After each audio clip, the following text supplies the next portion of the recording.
This is The Baseline, discussing the hot button topics of the NBA. Welcome, everybody. You're tuned to The Baseline. Callie Warrenshaw discussing the hot button topics of the NBA. And it is, it's done. It's pretty much a wrap. As we are recording this, we can finally say goodbye to the NBA regular season and hello NBA playoffs. But before we get there, we obviously have to deal with the NBA play-ins. But, you know, listen, all of the other shows that are out there, and we love them, no disrespect. You know what I'm saying? They're doing their thing. While they fixated and totally focused on the play-ins and giving previews and stuff, hey, man, the baseline, you know, we basically make rhythm to our own drums, right? We don't take the same path as everybody else. And so obviously we had to throw in a show that's definitely going to get the mind and the fandom percolating. This is our coveted Baseline Award Show special, where we get to dig in on the type of awards we want to see handed out. And then we'll also, you know, dabble in with what we probably are going to predict to be the regular NBA regular season awards that are going to be handed out by season's end. But as always, man, special shows call for special guests. And who none better than to do this with than the OGs of it, right? The original trifecta, the tres leches of basketball podcasting. Let me first go ahead and roll out the red carpet to my right-hand man's www.shawsports.net, Big Kahuna PNC, my man, Mr. Warren Shaw, repping out of Fort Lauderdale, Florida. What's good, Shaw? I know you are totally geeked up for this episode. You know what it is, man. Year 2 of the Baseline Awards. We coming out here firing on all cylinders. And as you alluded to, no disrespect to those out there doing the play-in stuff, but so your content is going to be old right after you record it. So we're trying to take a higher and different approach to this joint. And we got our mans back up in the building. So excited, man, here. Year 2 Baseline Awards. And what a good friend. Absolutely, man. And listen, who none better than to basically do this show with? It's been a while, but my man has been cooking in the pot. Like, you know what I'm saying? I mean, he's been coming up with succulent flavors for the basketball ears. And if you haven't been checking him out lately, oh, shame on you. But listen, he needs no introduction, quite honestly. I mean, his name and his fame is taller than most even speak of. You know what I'm saying? They should probably have a Marvel book character ready to go for this dude right here, because, you know, even the initials themselves is badass. But it's our man, Jabari Davis. You know what I'm saying? If you have not been catching him, man, he's been doing wonderful work with iHeartRadio, with him and his people's producing shows. It's just awesome again, man, to have our mans back on here in the fold. It's giving me the warm fuzzies. What's up, Jay? Hey, I appreciate you. I appreciate both of you guys having me. And let me just say for the record, if they need to, if they need a Kang replacement, give me a few months in the gym. You'll put me on a program. We can make this work. No, I'm happy to be here. Always an honor to be here, in the baseline with you guys, and excited about this episode. Now, are you excited about the episode because of what we're going to be discussing, or are you excited about the episode because you just want to make sure that there's enough purple and gold, you know what I'm saying, draped over in the background, you know what I'm saying, in the context of the conversation? I don't know. I sense a theme in your neck of the woods there, buddy. I mean, y'all know how I roll, man. I love the NBA at large, but this is Lakers over here, man. I grew up in Los Angeles during the Showtime Lakers, and that's just a reminder for anybody that maybe didn't hear me when I was an honored member of the of this show. So it's always going to be that. Nah, look, for Lakers fans, I'll just say this for the record: we can celebrate just a little bit, man. Like, this was a rough season. This was a rough one. So even though I don't know if they're going anywhere, I'm definitely going to celebrate along the way. I'm surprised you ain't got a bottle of yak right now. No, not today. Not today. like your man Shay Shay. I don't know anybody who be on it quite like it's either you or Shay Shay, but y'all are two of my favorite Lakers. Okay. Y'all can speak truth to it whenever you feel like it. So have at it, if you will. But as always, man, we really appreciate everybody for hopping on board with us this week. As always, be sure to get on my man Shaw, Shaw Sports NBA. Get at me at Game Face Lead, the show's Twitter and NBA Baseline. You can also catch my man Jabari.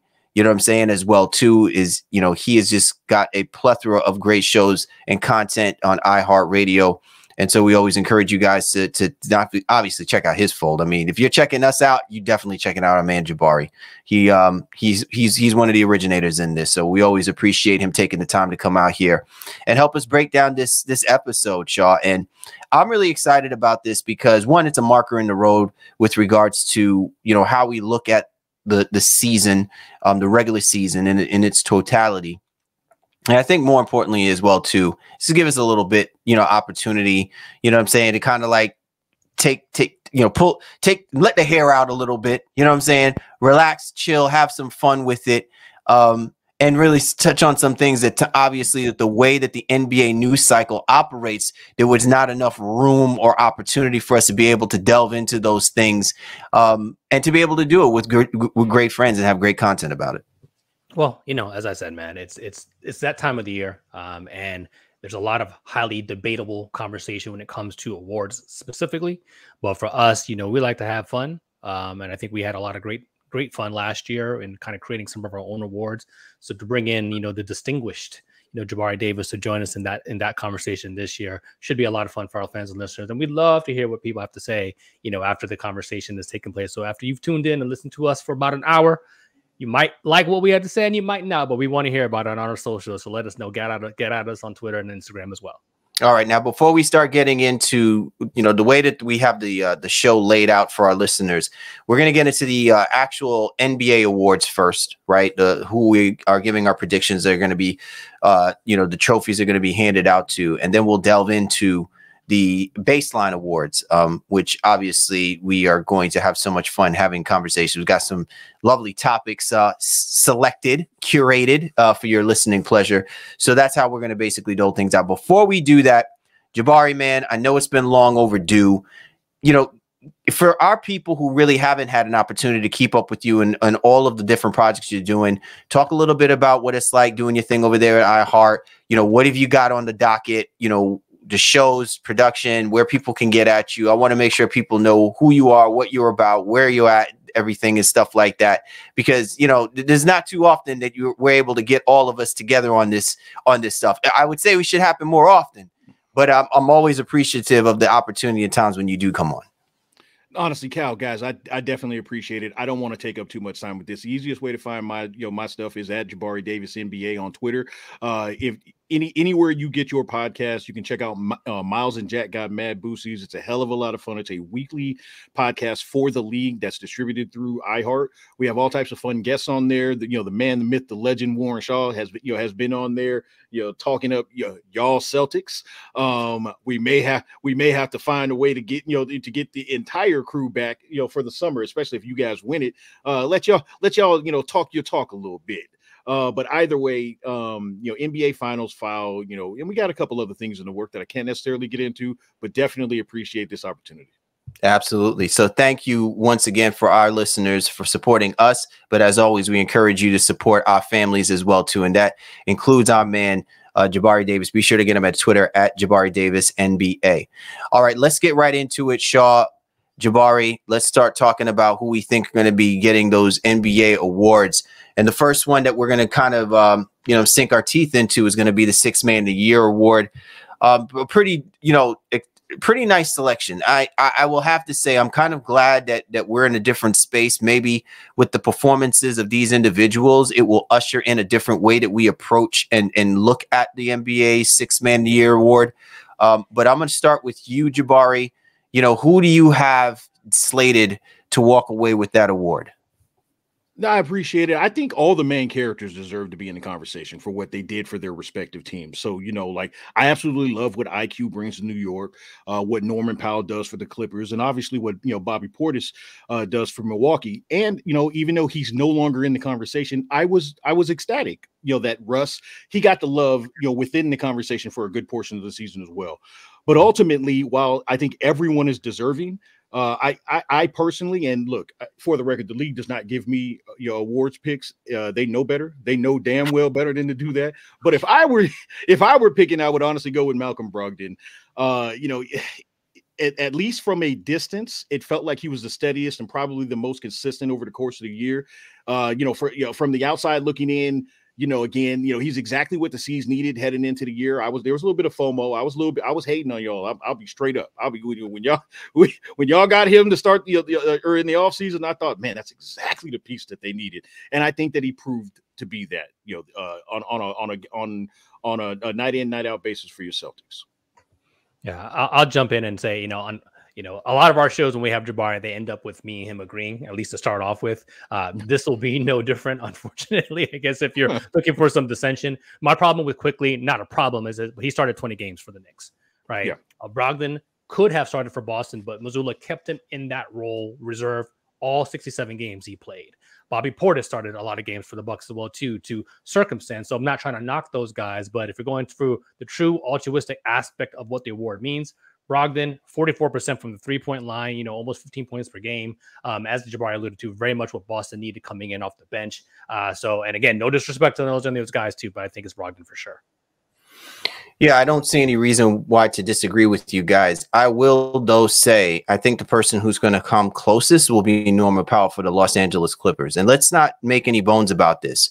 Had not Russell Westbrook, come into the picture to help, kind of round out what the roster is going to look like for them getting into the playoffs, you can make the argument that the best player for the Los Angeles Clippers was Norman Powell, even though the focus and the attention has been on Paul George and Kawhi Leonard, who, while they had a pretty decent season, right, and they are the pillars of the Clippers, the most consistent, dependable player that Tyronn Lue has had in his arsenal prior to getting what they got from Russell Westbrook was the play of Norman Powell. You can kind of match up the numbers a little bit and see that he's running neck and neck with Malcolm Brogdon. The Clippers are a 5th seed in the Western Conference. I don't think that they get there without those critical minutes that Norman Powell has exhibited for that team while they were going through all of these different types of transitions. So, again, I'm agreeing with you, but I wouldn't be surprised if Norman Powell snuck some first place votes and really made this a much closer race than I think we were probably looking at from the way that Malcolm Brogdon had performed through the course of the season. And I think maybe because of what he did in the beginning, if we're looking at the total body of work, that's the reason why Malcolm Brogdon will walk away with the 6th Man of the Year award. All right, let's go ahead and focus our attention to most clutch player of the year. I think this is an added one in, right, Shaw? Like this one is this year. Yeah, yep. This one this year. It'll be interesting. So I'm going to throw out the name, Shaw, and you let me know who you feel is going to walk away with this trophy. De'Aaron Fox, Jimmy Butler, Kyrie Irving, DeMar DeRozan. So at the end of the day, what this boils down to is a lot of this is, all right, who scored the most points in the fourth quarter? While Fox and Kyrie were the top 2 guys in that, I think it's hard when Kyrie gets moved, obviously, from one team to another. And now that team he got moved to didn't even make the playoffs. Sacramento cannot win the Pacific Division. Sacramento cannot get into the playoffs for the first time in 16 years without De'Aaron Fox doing what he did. So it's a runaway conversation to me. While Jimmy Butler, I think has come on here, especially since All-Star break. Fox has been doing it all year long, and Sacramento has been great all year long. So I put a Fox, man. Clutch player of the year, brother. Jabari, what you got on it? It's almost like we've been doing this show steadily for the past few years. You already know where I'm going with this. Like, I would like to say, like, oh yeah, you know what? Shouts to DeMar, even your boy Kyrie, as you just mentioned. For the moments that he had, but the fact that they didn't even make the postseason makes it difficult. Makes it difficult to go there. For me, the guy that's done it from start to finish has been De'Aaron Fox. He's a huge part. Obviously, he's a huge part of what they do throughout. But when it comes to game time, game on the line, he's been absolutely spectacular for them, and I couldn't be happier for De'Aaron Fox and the Sacramento Kings. Yeah, so I think the other thing as well too is the best ability is availability, and when you look at the plethora, when you look at the number of the guys that are part of this conversation, you can make an argument that really Jimmy Butler and DeMar DeRozan, maybe to some extent, next to De'Aaron Fox, were probably the most available. Right. But De'Aaron Fox elevated his team to the levels that the Sacramento Kings are currently at. And I don't want to spend time speaking about this whole thing with Kyrie Irving, but I think that's the reason why I put the emphasis about, your best ability is availability. And De'Aaron Fox not only showed that, but he also exhibited that because that was what was needed for the Sacramento Kings to have the kind of season they have. And listen, I'll be remiss if we didn't have this conversation, guys, and say, if there are more awards being handed out, we're going to be talking about Kings, you know what I'm saying? Sacramento Kings, the Conquerors, you know what I'm saying, for this NBA season, simply because of what they were able to accomplish in the first year of with head coach Mike Brown. So I know I'm spoiler alert. My apologies. Sorry. All right, let's keep it moving. Most improved player of the year. Shaw's favorite category. My second favorite category. And Jabari's what the F category. So most improved player of the year, Shai Gilgeous-Alexander, excuse me, Lauri Markkanen, Jalen Brunson, Tyrese Halliburton. Jabari, I'll have you start it off. All right, so this one, I mean, all awards, it's subject to like the interpretation of course, So if we were to go by the actual recent history of the award, guys like and for the record, in case anybody has not been paying attention, but if you're listening to this show, you're probably in tune. But it's been Ja, Julius Randle, Brandon Ingram, Giannis won it a few years before that. If we're going by that, it's the all-star level guy that ascends to the all-NBA level guy. That would probably lend itself to SGA getting the award. And quite frankly, I wouldn't have any problem with that whatsoever, and I wouldn't be stunned by that. But say we were to go by what I think the actual spirit of this award is, then it should go to a guy that's he's been in the league, so like taking nothing away from from these other names, but they were more considered league average or still developing to basically jumping to truly establishing themselves as a force. And that, in my opinion, is along the lines of Jalen Brunson and Lauri. I think the voters ultimately go with Lauri Markkanen, and I think he absolutely deserves that love if they end up going in that direction. But for the sake of this show, give me Jalen Brunson for what he's done here in New York. We knew that he was talented coming into the league. We thought he would, and we can all be honest. Like we don't all have to be on Twitter, be on the Bird app saying like, oh, see, told you. I don't think very many of us thought that he was going to be the impact player as a number 1 or 1A or 1B or however you want to delineate things there in New York. I don't think a lot of us saw that. So that to me, I'd be lying if I say I anticipated that. So for me, I think he has actually had the biggest leap and has shown the most improvement. So I will give it to Jalen Brunson, even though, like I said, I think I wouldn't be shocked if it went to SGA or Lauri Markkanen. Shaw, do you want me to jump in or do you want to jump in? You go first. Okay. So you said a mouthful, Jabari. I know, my bad. I was going in a very good way, because you basically took a lot of what I was going to emphasize. But I'm going to disagree with you on Lauri Markkanen and get that award. I'm like, stand on your principles, Jabari.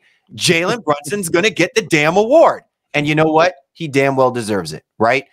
There's one thing that I don't think that is going to be kind of like, I guess, used as a measurement, but this is more of an intangible, and it kind of represents, again, maybe a direction that the NBA is going to implement in how they evaluate not only those that they are considering as candidates for the award, but also as a tool, as a way to say, hey, this is why this person deserves it more than the next person. When I look at all of these guys, and I look at who they are playing for and what they represent. Listen, SGA, by all standards, probably should have received Most Improved Player of the Year like 4 years in a row. Okay, if we're going, he's like every single year, right? So I'm not at this particular point. He should be more in the other all-star kind of categories, which is so why this is farcical. But the reason why I would automatically give it to Jalen Brunson, while Lauri Markkanen is a very close second. The reason why I give it to Jalen Brunson is look at the lineage of the New York Knicks in their inability to get a quality point guard. Then you look at what Jalen Brunson did as a Dallas Maverick playing next to Luka Doncic. Can nobody tell me, after seeing what happened to Julius Randle the season previous, to what he has given you this season, and to what you've even seen from Jalen Brunson exponentially scoring the basketball more, but significantly making the Knicks basketball team a better team with literally the same pieces from last year, it's hard to argue. And I'm not taking anything from Tyrese Halliburton or Markkanen or Alexander. The circumstances by which Jalen Brunson coming to New York in that market, doing all of what he did, and scoring the basketball and essentially being the quintessential piece to even legitimize the Knicks as a playoff threat. To me, I just say definitely most improved. He could have folded under pressure. He could have basically, like most guys who come in and are supposed to be the guard for Knicks, just tank. But ultimately, we have to give this guy his flowers. He basically made people second guess the idea that if the Knicks balked at Brunson only to go after Mitchell, Donovan, and not get Brunson would have been the greatest injustice for the New York Knicks as far as making people believe that they're serious about putting together a contending basketball team. Oh, you guys are great. You know, in some ways, are we bringing the Easter ham for you, Shaw? In some ways, you make me want to change my pick, but no, I will not. I think you're 1000% correct, though. I have to acknowledge that because those are great points. I think if you think about the impact of winning, specifically, and the numbers that we saw Brunson kind of put, to me, though, it's still about who did I not see this ish coming from at all, and that's Markkanen. I'm sorry. If you would have told me Markkanen was going to be 25-9, I would have said, get the hell all the hell out of here. Even on a bad Utah team. We're going to give him a legit award, but is he going to make one of our baseline awards? Okay. But I remember in our season preview, we all thought Colin Sexton was going to come to Utah and cook. We were wrong. It was Lauri Markkanen who said, hold my beer, get the hell out of the way. This is my team. And to me, 25-9 from where he came from. And, you know, yes, he had a good year in Cleveland after having some crappy years in Chicago, or the final 2 years in Chicago. I'm going that way. But your point about how Brunson has impacted winning in New York and unlocked something in Julius Randle is very, very, very well taken. So I couldn't be mad if Jalen Brunson got the award as well. Good stuff. I love it, man. And we haven't even gotten to our awards. You know, the NBA. Listen, hey, Silver, give us a call when you need somebody to you know what I'm saying, to Jabari got the hotline. Call me. Exactly. No hotlines here. Trust me. He would have blocked me a long time ago. But shout out to that pick. You know, shout out to Lauri Markkanen being the first guy, if I'm not mistaken. I think I saw this on the timeline. You know, 200, over 200 threes and over 100 dunks in a season. Yep. First player to ever do that. And that's pretty damn impressive. And pretty damn impressive too. That if the Jazz obviously made it to the playoffs, you know, he would have had to postpone his military service for the Finland Army. So, you know, shout out to him. Let me say one last thing, though. I thought coming into this year, this was Halliburton's award to lose, honestly, like, especially with him saying 20 and 10, and he more or less did that. But, you know, these performances by these other guys were just so impactful. So it kind of left Halliburton probably third or fourth in this conversation. Absolutely. You're tuned to The Baseline. Callie Warren Shaw discussing the hot button topics of the NBA. And we're doing our coveted NBA Baseline Awards, sprinkling in with our predictions for the NBA regular season awards. And along with us, our special guest, OG, one of the best to do it, our man Jabari Davis. So be sure to check him out at Jabari Davis NBA. Let's go ahead and get right into the Defensive Player of the Year awards. So Brook Lopez, Jaren Jackson Jr., Bam Adebayo. Shaw, I'll let you go ahead and weigh in on this one. Who do you think is hoisting that trophy? The media wants to give it to Jaren Jackson. Like, I think it's a done deal in that regard. I'm not an official member of the media, so I don't care. I'm going with Brook Lopez. I think he was just so consistent. And yes, while he doesn't average 3 blocks a game, you know, like Jaren Jackson does or whatever, what he does do, he's always, we talk about this on the show all the time, one of the league leaders in defending.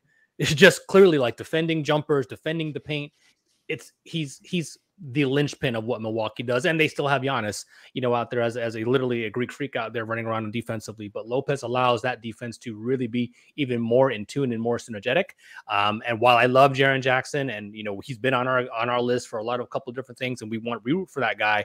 He's had a great year, a special year. But to me, what Lopez does, even from the intangible standpoint, is really, really immense. So I'm going to Brook Lopez. All right, I'm actually pivot here. You mentioned that, you know, like the media wants to give wants to give Triple J that award. It's me. Hi, I'm the problem. It's me, because I want him to get that award. And look, straight up, each of these guys, much like, you know, in the other categories that we've mentioned, you know, they deserve all the love that they've received. And you know what? To your point, Brook Lopez has been absolutely spectacular. Not just as a weak side defender, he is the linchpin to to their schemes in most cases. But the argument for me it goes to Triple J specifically because I was so impressed by the growth that from his game within his game, the second and third efforts, on shot contests, as well as on the backboard on both sides, offensive and defensive backboards. I've never seen him be more or even as consistent with his efforts. He's an absolute ball hawk on the defensive end as well. Now, again, you're right. It's not just a matter of the total numbers. Yes, he did lead the league with 3 blocks per game, but it's not just a matter of all right. So here's one for you. Like when you're watching a game where you say like not all buckets are created evenly or equally, or not all blocks, or not all insert whatever you want to say. The level of impact that he has on his team, especially when he's got it going on the defensive end, especially when he's got it going on the backboards, I still think it's higher than everybody else. And this is coming as someone that that has sworn up and down that Anthony Davis is the most impactful player on the defensive end. When you really factor all these things, I think Triple J has ascended to that level, all over the court, at all times, whenever he's on the court. And, to Cal's usual point, availability is the best ability. If I'm not mistaken, this is the second most games he's ever played in his career, and he's been fantastic throughout. So that's my somewhat weak effort to say, let's give it to Triple J this time. Yeah, so I think we can collectively say Bam Adebayo is out of the picture for the race, right? This is really between Brook Lopez and Jaren Jackson Jr. I'm going to agree with you, Jabari, that Jaren Jackson Jr. is going to probably wind up getting this award. But I'm going to say this in respect of that. I don't think that when you actually look at the deeper metrics, what Brook Lopez has brought to the table for the Milwaukee Bucks, to me, would be more deserving of him being the defensive player of the year. I will say this, right? Jaren Jackson Jr. has had more wow moments than Brook Lopez. But when you look at the numbers, when you read in between the numbers, and some numbers, for example, minutes on the floor, minutes played with foul trouble, how much you want to bet that Brook Lopez has been far more reliable and has been better than that of what Jaren Jackson Jr. represents. So what I'm saying is that Jaren Jackson Jr., for every one wow block he does, mitigates these type of metrics that I think in any other situation, in any other circumstance, Brook Lopez, if he is the person that everyone is looking at and the focal point is on, we would be talking about him being defensive player of the year. Oh, there's also one other thing that I'm going to throw into this mix. This is what happens when you play next to a dominant force like Giannis Antetokounmpo. He essentially ruins the game, right?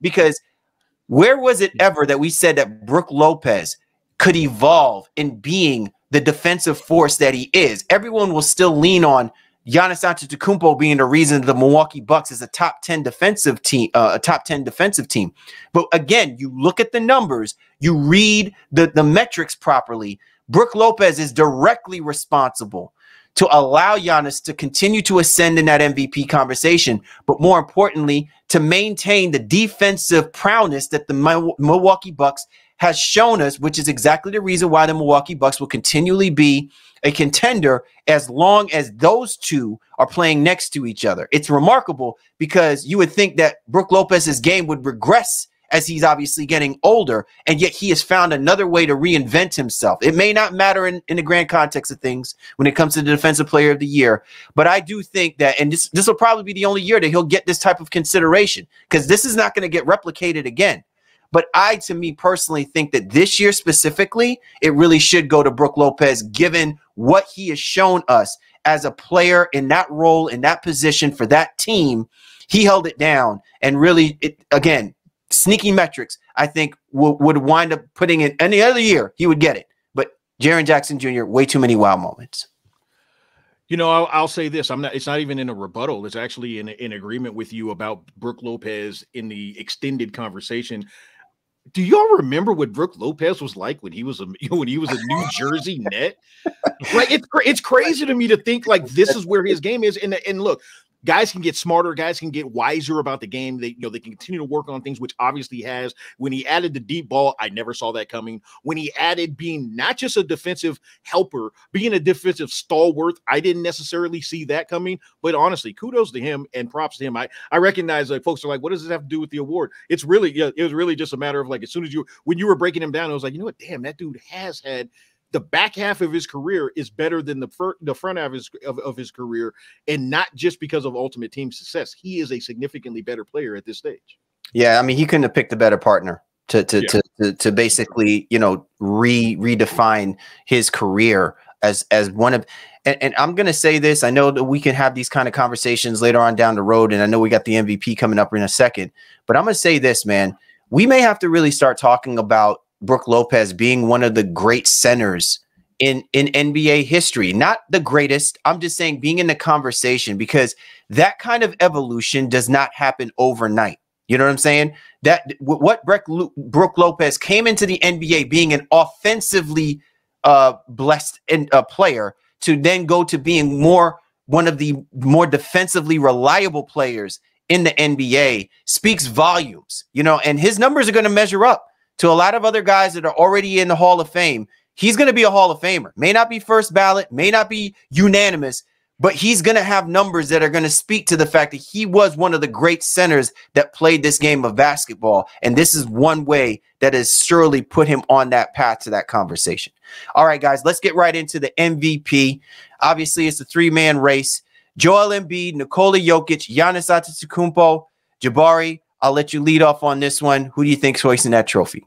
I'm going to be straight up with you guys. I didn't even do any notes for this one because I like most other people, or like many other people, I was so sick of a good portion of the conversation on this one, you know, over the course of the year. And it wasn't because I don't like debates. It wasn't because I don't enjoy like these types of back and forth. It's because people started throwing dubs on things and putting all types of things into the conversation that had nothing to do with the actual players out there. So I will just say this straight out.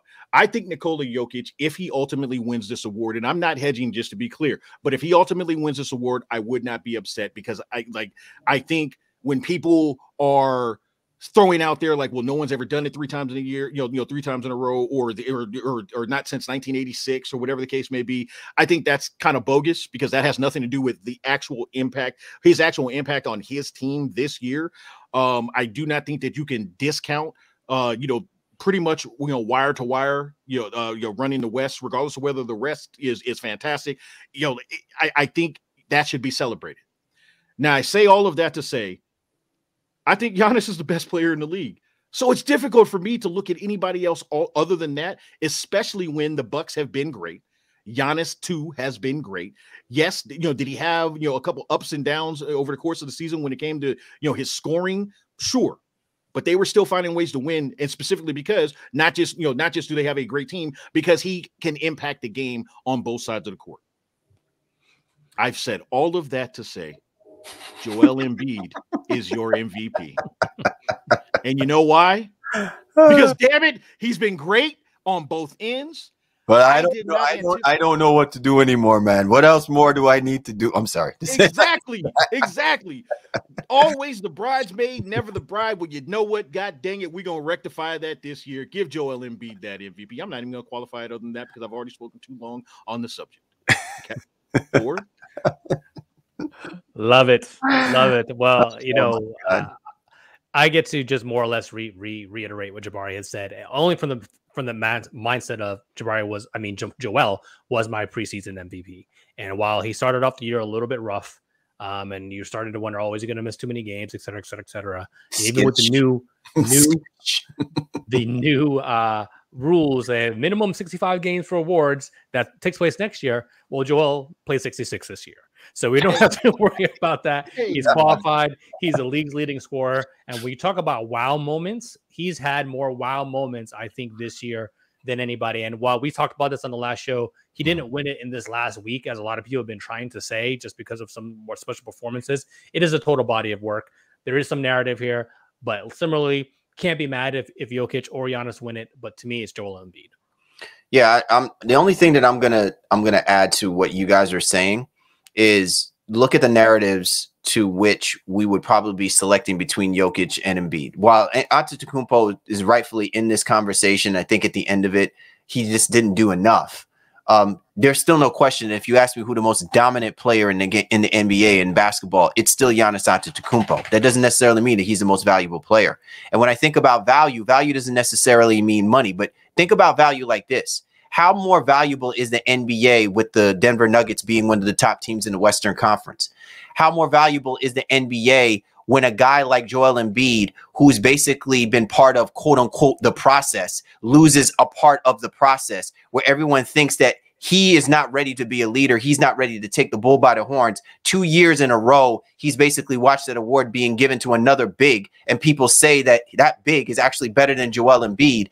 And then in this particular stretch of the season, where there are critical moments where we're questioning if he's deserving of it, he comes out and he shines. He drops 250 pieces. You know, he becomes arguably one of the more dominant players in basketball, and he elevates the conversation about the Philadelphia 76ers being a viable threat for this year's run to the NBA Finals. To me, Joel Embiid, no question, I think is going to wind up getting the MVP award. But I will say that if not for Nikola Jokic, the validity of Joel Embiid getting this award, I don't know if it happens, because we're always saying this is when Joel Embiid has to step up. Joel Embiid has these tendencies to flame out. Joel Embiid is too burnt out. Joel Embiid suffers an injury. This is not something that's just happening out of thin air. This has just been what we've seen happen over the last few seasons during the course of us trying to push him into the MVP conversation. I think he finally gets over the hump, but I'd be remiss in not making sure that we caution the tale a little bit by telling people, hey, it's not like Nikola Jokic did not push it to the absolute limit, because he literally averaged a triple-double as a center in the NBA. So you can imagine what Joel Embiid had to do in order to leapfrog himself to being the #1 guy. Well said, but 9.8 assists. He didn't get to 10, so you're rounding. Do me a favor, take that shoe and just throw it at his head, man. Hey, on that famous Ant dunk when he went baseline, what was the shooting percentage in that game, Warren? Say that again. On that famous Ant dunk when he went baseline on Watanabe, what was his shooting percentage in that game? Log him off right now. You are tuned to the Baseline. Callie, Warren Shaw, and our special guest, Jabari Davis. Coming up, now we get into the good stuff, baby. We got the Baseline Awards, where we basically have our rendition of the proper awards that should be given out to this game that we love watching, the NBA. You don't want to miss out here on the Baseline. Time to break it down to the bone gristle. We are back. Callie, Warren Shaw, and our special guest, Jabari Davis. But he's really not a guest. He's one of the OGs, one of our people. He is helping us host the NBA Baseline, the Baseline NBA Awards, which has been long overdue. Can't wait for us to get into it. Shaw, if I had drum rolls, I'd do them, but you know what I'm saying? We're pretty much live. We're working with it, yeah, as we go. So we'll just run with it. During these times, I kind of wish like I had like Dougie Fresh, you know, or Rozelle, you know, can really get us amp it up a little bit. All right, so let's get right into it. These are the categories that have been curated by the fam here, the Baseline boys. We think that they should be implemented in the NBA regular season awards, but that's another conversation for another day. Best shit talker. I'm glad Jabari is going to be our presenter of the award. Jabari, who is the best shit talker of the NBA? All right. So I love this award, guys. I absolutely love it. I appreciate this one. So if we're talking about the best shit talker, this award really belongs to Patrick Beverley. And here's the reason why on that. Because it's kind of like the Sixth Man of the Year award. Back in the day, it was the Lou Williams award. And before that, it was the Jamal Crawford award. Because those men were built for that award. Anytime you're talking about shit talking in the NBA, it's Pat Beverley. Whether it's taking the camera to the show, to show the ref at the missed call at the end of the Boston game, or claiming, that his goal was to keep the Lakers out of the postseason and damn near doing it, or too small in LeBron the very next time he saw the Lakers. It has to be Pat Bev. I don't really want to even have a conversation. There's really nobody else in the discussion. But if you guys want to say somebody else, go ahead and say somebody else. For me, it's Pat Bev. Well done. Nothing left to say. Pat Bev in a runaway, in a landslide. in an absolute landslide. Awesome. Awesome. All right. Yeah, no, I couldn't come without doing one, Stephen A. Just one. Woo. All right. Next on the awards, we got you. Best Bench Award. Of course, Shaw would be the one that would be presenting this. Well, you know, I'm just trying to be. I can't. Following up Jabari is a little bit tougher. Stephen A. Jabari, or, you know, my apologies. But the We Got You Award. So ironically, you know, we trying to take this into the same vein of almost like the sixth man. Is it going to be the bench that scores the most? Is it going to be the bench that has the best net rating? Incidentally, it's Phoenix Suns, for those who were wondering. But they're not on my list. Indiana actually scored the most amount of points this year off of bench. That means their starters are probably not that good. So I'm going to actually go three teams I'm going to put into this clip: the Clippers, Lakers, and Celtics. And I'm actually going with the Clippers. I think what they did, especially at the trade deadline, to solidify that bench. You have Norman Powell, who was actually the leading bench scorer at 16.8 per game. But you got Bones Highland coming off that bench. You got Plumlee coming off that bench. This team is a man coming off that bench. To me, they are the deepest team where when those starters go out, you're like, snap. Because you're going to get almost just as much as work as when the starters were in there as well too. So, but shout out to the Lakers, shout out to the Celtics as well too. I think those are two very, very deep teams who do a lot with what they have on their bench roster. But to me, the Clippers are the best bench top to bottom, especially offensively and defensively. Nice one, Shaw. Nice one. Any rebuttal, Mr. Davis? No, it's tough to rebut because the Clippers, like, I'll tell you right now, if they still had Luke Kennard somehow, I mean, it would be an embarrassment of riches. But I would be saying, like, damn, their second unit, it might be as good, across the board. I'm talking about, average wise, to their starters. Cannot argue that at all. Absolutely great choice. All right. Next up, the Gonna Get Award. Clearly, I'm going to be the one that's going to have to. So. No drum roll. Damn it, man. I really wish Rozelle was here. Anyway, for the Gonna Get Award, I'm going to give this to my man, Ben Simmons. I mean, listen, and look, there are a couple of people who we could have thrown up in there, but they don't need to be named, right? they could be co-conspirator, unidentified, number 1, 2, 3, whatever. Ben Simmons, you need to call him out by his government name. All right. Let me tell you something. I don't want to accuse nobody of anything, but this is clearly an individual who has really just tapped out of playing the game of basketball. And quite honestly, and quite frankly, if I'm the Brooklyn Nets, I'm good with that. Hey, my man, take a vacation. You know what I'm saying? Just take the career off. All right, because just simply put, man, it's one thing when a situation occurs like what happened with Ben Simmons, where we have been saying for the longest time that he really should not be the point guard of any basketball team. You can certainly utilize him because of his unique skill set and his freakish athletic ability, but he does not have the temperament and the mentality, especially in the NBA, not current NBA, just in the NBA period, where he's going to be able to lead other men to go out and execute and compete and win basketball games. It's the same reason why Joel Embiid, felt some kind of way.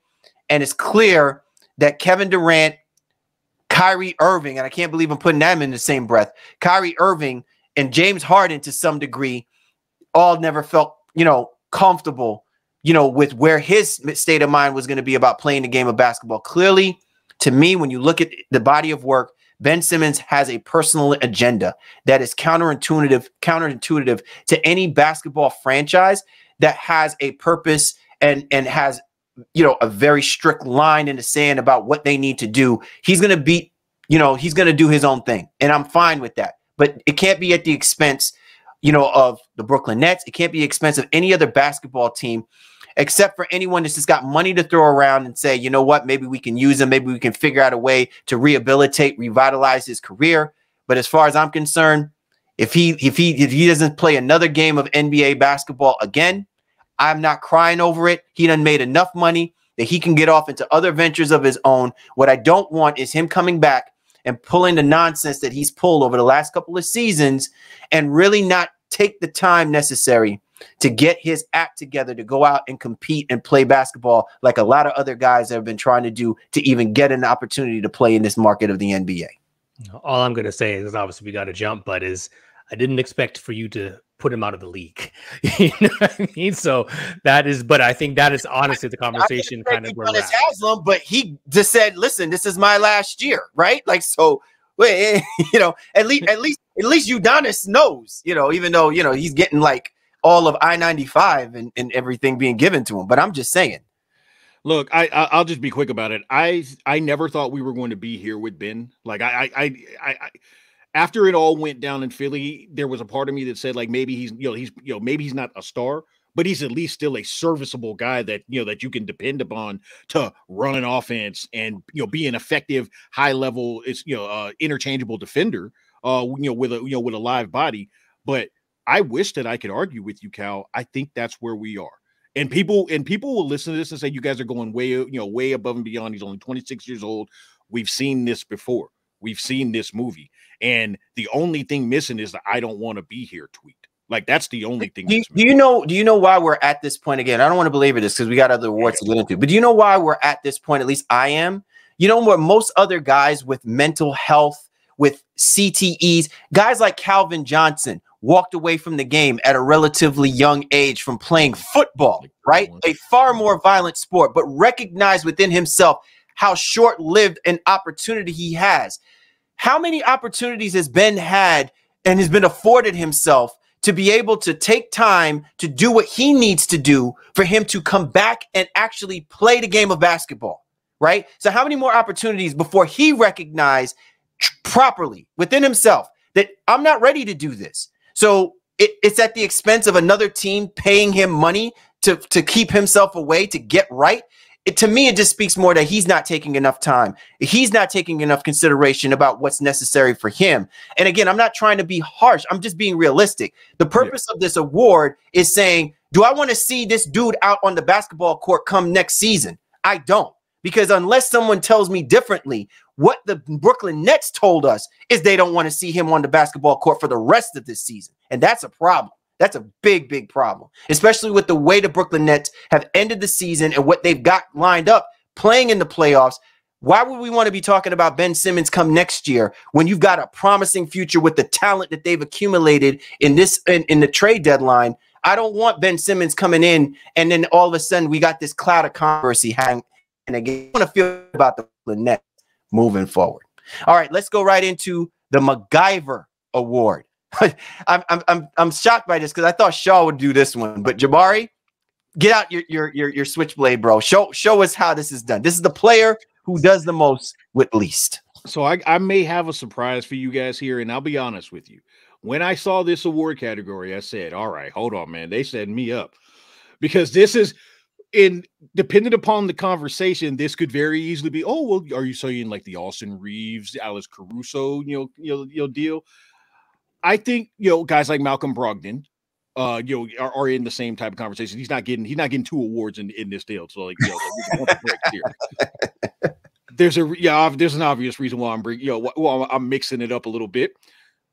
But the answer to this is Dylan Brooks. Love him or hate or absolutely hate him. Talk about the fact that he was 39, under 40% from the floor, under 33% on 6 attempts a night from deep. All of that. You want to discuss the fact that, excuse me, hopefully you can cut that out. You want to discuss the fact that, if you don't have him on your team, you probably have a certain amount of contempt for him. Yep, that's fine. I understand that. But he's also a starting main contributor in a lot of different ways to a very good Memphis team that has shown such resiliency that I quite frankly did not anticipate, especially with everything they've had going on this year. So for the first year, if I'm not mistaken, on the baseline, Dylan Brooks, my Canadian brother in Christ, is your guy for this award. I absolutely love it. There's a lot of obviously angst and disdain for Mr. Brooks out there, but not here, not today on the baseline. You're doing the most with the least, Mr. Brooks, and we applaud you for it. I love it. Nice. All right, next up, This looks good on me award. I really thought that we were going to give that to Dylan Brooks, especially when he had those Stone Cold Steve Austin moments. Okay. Oh, see, that's the part that's corny to me. And I'll admit, I'm old. So, like, I see that, I'm like, sit your ass down and just go undercut somebody or do something. Come on, man. Anyway. Sorry. Well, listen, first of all, he effed it up with the shorts. Because Stone Cold don't be wearing those all right, we're gonna keep this relative. Yeah, so those painted ons. Yeah, okay. Fair enough. All right, jump up in them joints, you know. All right, this looks good on me award. Best fit on a new team. This one is pretty close, man. Because I got to look at it in two ways. Shaw, if we were determining this based on who came on board from the beginning to the end, then I would give it to Lauri Markkanen. You know, Markkanen, just to me, man, like he looked like he's built to play for the Utah Jazz, and I think Danny Ainge is like, God dang it, I didn't stroke gold, right? Like he's just a happy dude. If he can replicate this for the following season. But I'm also going to give this award to Mikal Bridges for the Brooklyn Nets. Given the circumstance of what happened to him in Phoenix, I don't think anybody saw this coming from Mikal Bridges. I think if the Brooklyn Nets got something, they got a good two-way player, a guy who could probably get you, 18, 20 points per game. The offensive explosion that Mikal Bridges basically exhibited since coming over to Brooklyn, and we can, talk about how he doesn't have any other talent around him. He basically done said, screw you, Devin, screw you, CP3, screw you, DeAndre Ayton. I could put the ball in the basket about as good, if not better than you dudes on any given night, if given the opportunity. And if that is the mentality that Mikal Bridges is going to exhibit, especially when we talk about this, about the playoffs, man, oh man, I'm talking about looking good in Brooklyn. Man, they might have to start coming up with an album for Mikal Bridges out there, boy. Like, he may be Best Styles Finest by the time that we finish this conversation. I'm just going to jump in real quick. I think that's an excellent pick, honestly. Bridges has looked like the second coming of whoever. You know what I mean? He really wants to be that dude. Like, seriously. He's hooping, and they clearly made the right decision by not moving him at the trade deadline and keeping him and utilizing him as a building block of what they're going to do moving in the future. I think that's an excellent pick here. Mikal Bridges, 1000%. Absolutely. All right, coming up, we got a few more that we obviously got to dig into, including Glue Guy of the Year and Y'all Must Have Forgot Award. Oh, and the Robin Award. Yeah, we got a litany of awards to get through. You don't want to miss out. Keep us locked here on The Baseline.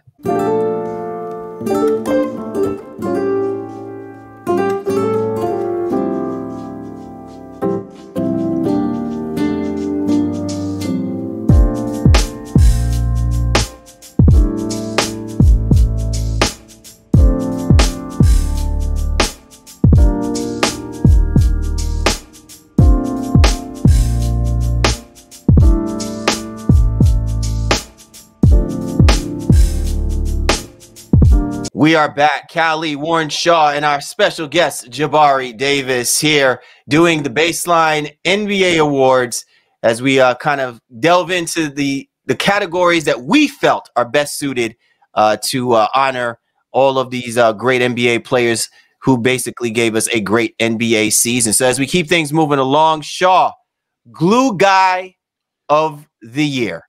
Who is your Elmers of the NBA? Ironically, at some point, when we immortalize these awards and they do get picked up by the NBA, it'll actually be named after Draymond Green. I think he's probably the quintessential glue guy, in NBA history, in a lot of ways. But for me, to kind of keep the conversation pushing, I really came down to Jared Vanderbilt and Josh Hart. Josh Hart really does a lot on the intangibles, one of the better rebounding guards in the league. But to me, I'm going to go with Vanderbilt. He helped keep a Utah team together for a good part, and then dramatically, I think, changed the energy with going over to the Lakers. So interesting when you pick Bridges on the other half of this as well as a guy who's played on two teams this year. I think what Vanderbilt has done, just by virtue of a guy who can defend multiple positions, can obviously not a great offensive threat in any capacity, but just does the dirty work, man. And it really is helpful and impactful for teams and doesn't complain about his role. So Jared Vanderbilt, man, guy of the year. Any second thoughts there, Jabari? Yeah, I can't argue with that. Look, selfishly, you know that I was happy you picked Vanderbilt because like this is the thing. If you just look at the numbers or the box score on a given night with Jared Vanderbilt, you're not going to necessarily be impressed. There are some where he'll put crooked numbers up across the board, but then there's a lot of nights where it's like if you're just looking, if you're box score hunting, you're not going to see it. You actually see the impact that he makes out there. It's difficult for me to argue with that. I think the same conversation could have been held for Josh Hart, being second half guys, like to have tremendous impact. Kind of alluding to what how you delineated it earlier, Cal, as well. Second half versus full impact. But I also like the point that you made. To start this is a Draymond Green award. I cannot think of a better or more solid absolute glue guy in the history of the league. So if they do it, if the NBA does bring it in, they need to credit you and also name it after Dre. Hey, they must have forgot about Dre. Hey, exactly. Well, listen, the refs I think would love to forget about Dre. All right, coming. The next one is the I Got Next award. Player who we think is going to take a massive leap next year. Jabari, who do you have on that docket? So I actually have a few guys, and this is actually one of my favorite categories. It's one of the things I miss about being on the baseline with you guys, especially over the course of the summer when we're kind of projecting and we're like who's got next or who's going to have a bust out year. So I actually have a few guys. I think Austin Reeves, I'm going to get that one out the way right off the bat because if for one, I know for a fact that there's a certain percentage of your audience that's going to say, well, he's saying that because he's a Lakers guy. No, go watch the games that the kid can play. And I shouldn't call him a kid. He's in his 20s or whatever, but I'm in my 40s, so the kid can play. I actually thought you were going to say the homie can play. Yeah, my dog, my Alabama dog, or Arkansas dog. No, so he's one of them. Another guy that I expect big things out of next year. I expect some growth in particular is from Trey Murphy III. Like, look, man. I will openly acknowledge that prior to coming in, I wasn't familiar with insert the Shaq meme. I wasn't familiar with your game. I must apologize or whatever the case may be. My man, like what they have there with both he and Herb Jones as a duo, as a tandem, I'm actually a little bit scary, for them moving forward. But I expect great things from him. He can play both sides of the ball. He's shown that he can explode from an offensive perspective, and if he gets hot from deep, go ahead and watch out. So I'm excited to see what he brings to the table moving forward. But the guy that I've been caping for from the start is the guy that I'm going to end it with. It's Big Al Shingun. Y'all know I love Big Al. I think that he's going to continue to work. You know what? RIP, and not really RIP, but shout out to the guy Steven Silas. And I know he's not going to be back. I wish him the best, and I hope he gets another opportunity at this level in this league. But moving forward, I do think it's going to be pretty clear that Big Al is going to be a part of what they do there in Houston as they continue to develop. He doesn't. He's not going to wow you from an athleticism standpoint, but I'll be honest with you, he's like a great value baby Jokic. Remember how Jokic played back in the day with the footwork, with the balance, with the pace, kind of catching you off guard, in different ways, being able to put the ball on the floor, being able to distribute, being able to create for others as well as himself, finish around the rim with both hands, finish in the key with both hands, drop step over each shoulder. I say all of that to say I'm excited about Big Al Shingun. So that is my trio, but the main one is Big Al. All right. I'm a man. You got him on the pedestal like I'll be sure, man. Love me some Big Al, man. Your own girl. Hey. You're going to be the next R&B sensation, man. Watch out for that. All right. Next up, the Robin Award. Best second option. Shaw, who do you have laid out for that award? Man, this is such an amazing conversation to have. But again, in the interest of time, we'll just kind of run through the names. Drew Holiday is not my guy, but Drew Holiday had an amazing year. With Chris Middleton just being out, what Drew was able to do on both ends. He had a 50-piece, earlier this year, I think, as the season kind of closed out. And obviously what he does defensively really stepped up as the true number 2 this year when he really is supposed to be, I guess, the third option for Milwaukee. But Anthony Davis, Jaylen Brown, James Harden. I'm going to go. Anthony Davis had a hell of a comeback season, but he's not my pick. It's going to be back-to-back years for our guy out of Boston, Jaylen Brown. Just too much. There were times where he took over, and especially when the Celtics struggled in the second half of the season here with Tatum unable to find his shot, Brown was that consistent, even with the broken face. you know, and playing with the Zorro mask. Jaylen Brown, to me, hooped this year, and he may still not even make an all-NBA team just from how deep things are, you know, in terms of the guards and forwards and the wings. But Jaylen Brown, to me, man, he hooped his ass off this year. But no disrespect to Anthony Davis, James Harden as well, two amazing second options on two very good basketball teams as well. You know, it's a little, it's kind of ironic, Shaw, that the very next award that has to be presented was the Y'all Must Have Forgot award, which our man Jabari is going to get into. And that type of award really could go either way, right? When you slice it, when you think about someone like Jaylen Brown. But the purpose of this award is Comeback Player of the Year.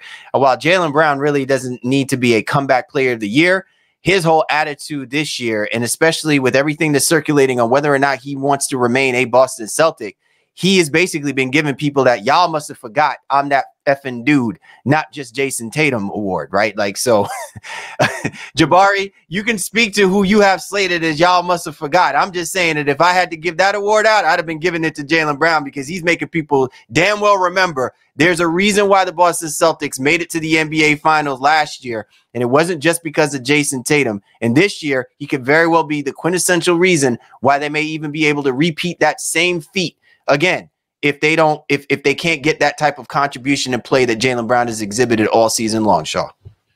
Yeah, 1000%. So it'll be great. It's a great conversation to have. A lot of great options, a lot of great players out there, but you know, not letting the Celtic fandom seep in here really took a holistic look at it.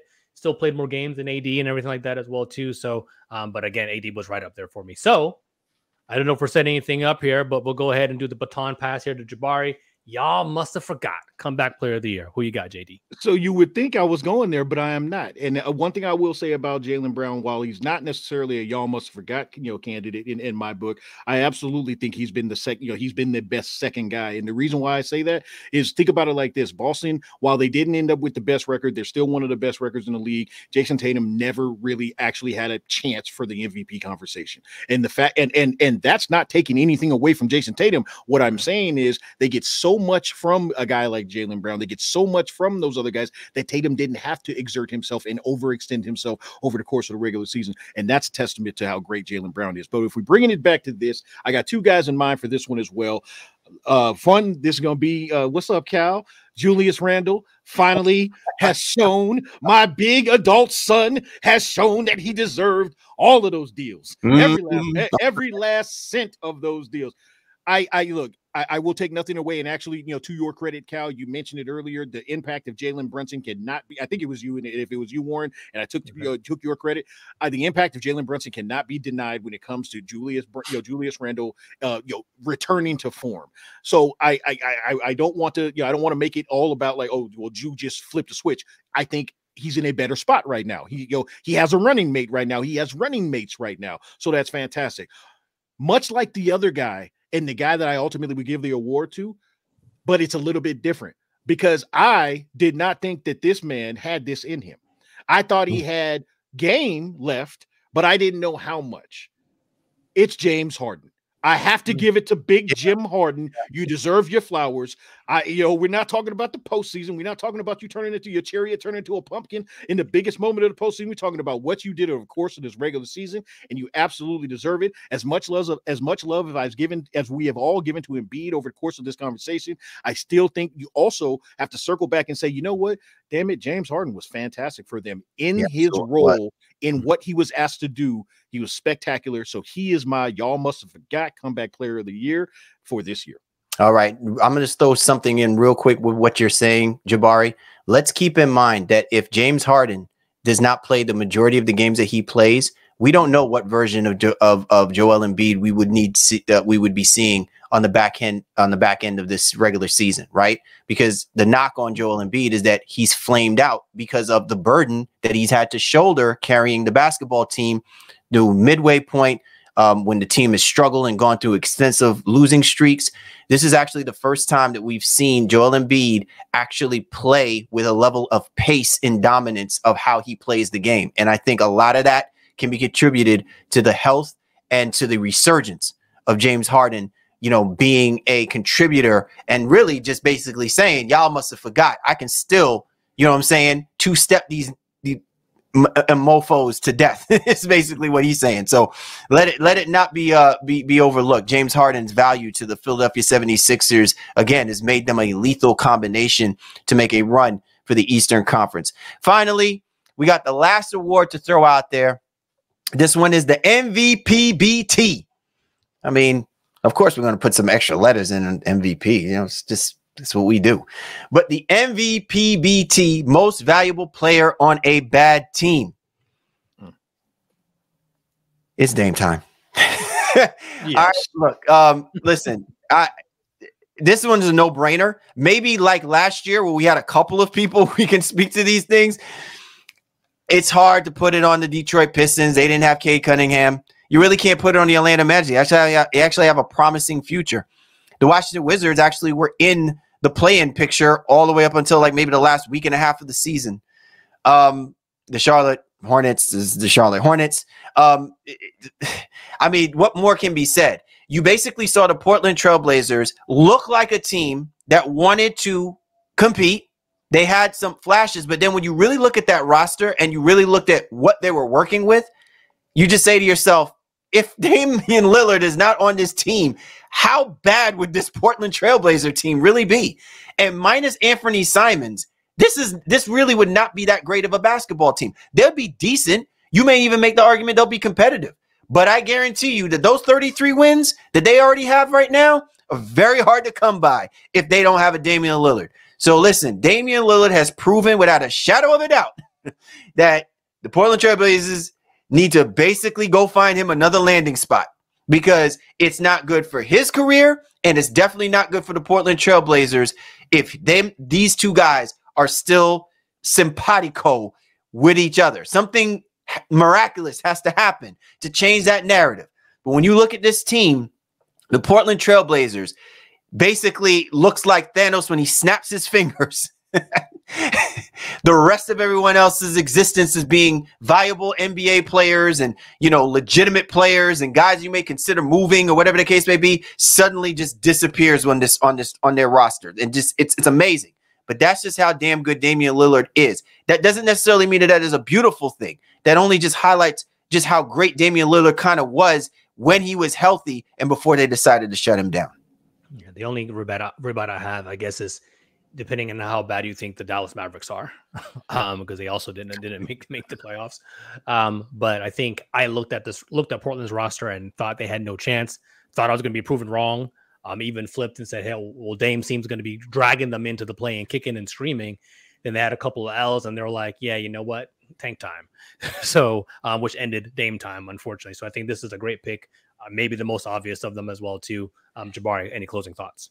I mean, it's really just simple. We kind of discussed this before the show. For me, with them, they've been in a rebuild for what feels like 5 years, and that's not an exaggeration. That's not hyperbole. They've literally been, oh, hey, next year we're going to do this, and Dame's still great. And Dame is fantastic. Dame's one of my favorite players in the league, straight up, like no qualifiers when it comes to that.